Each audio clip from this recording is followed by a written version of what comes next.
So the narrative of black people in the United States was, you know, you came from these primitive, savage people who had no history, and everything you are, we made you. Strip the African of his knowledge of himself. You can then replace that knowledge with any falsification of consciousness you desire. Once you take from me my knowledge of myself, you can then tell me those lies. To get someone to actually think that someone else is inferior, you have to raise that type of mentality to a religious level. Remember, when they attacked Africa, they did not attack Africa physically. They did not attack Africa educationally. They attacked Africa spiritually. Jomo Kenyatta said when the European first came to Africa, the Africans had the land and the white man had the Bible. White man told him to close his eyes, get on his knees and pray. Jomo said when the black man opened his eyes, the white man had the land and the black man had the Bible. It's just been awful how they've did us on religion.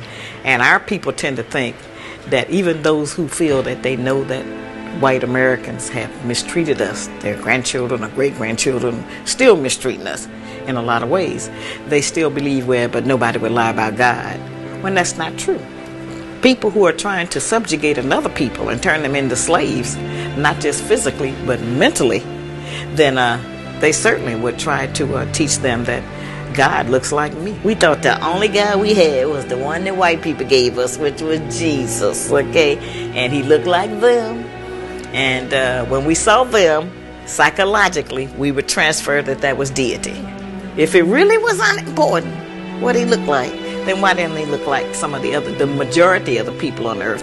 Why would he look like the people who are the minority race on the entire earth? We're not the minority. People always ask me, why do the black church not get rid of the white Jesus and put a blue black Jesus in place with a nappy head? Because black people would stop going. In fact, today, if you were to go to Africa and talk to the children who've been Christianized, they will tell you that their ancestors covenanted with devils, and this is why black people are in the condition they are today.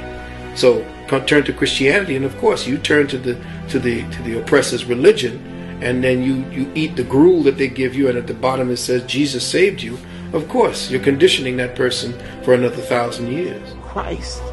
When you talk about the image of Christ, it is important that we no longer ascribe to the European image of Christ. Why? Because the brain is an associating organism. It stores everything as pictures. And because it is associating, if you force feed an African child that Christ is white, because the brain associates, as that child begins to grow, the brain will associate white Christ with white people. And so if white Jesus is God, then white people must also be the gods of humanity. And so guess what? The power in the painting is transferred to the people who resemble that painting. And so it is difficult to pray to a white Jesus and not in some way feel inferior to white people. And that's why when I talk to Christian ministers, I often tell them you have to change these pictures. They say it don't matter. Of course it matters. Why do you think the European went around the world and systematically altered the image of Christ in every major cathedral, every major church, every corner of the globe? Because it is difficult to oppress a people whose image of the God doesn't look like the oppressor. But when God and the oppressor look one in the same, then the people will come to believe that the oppression was ordained by God.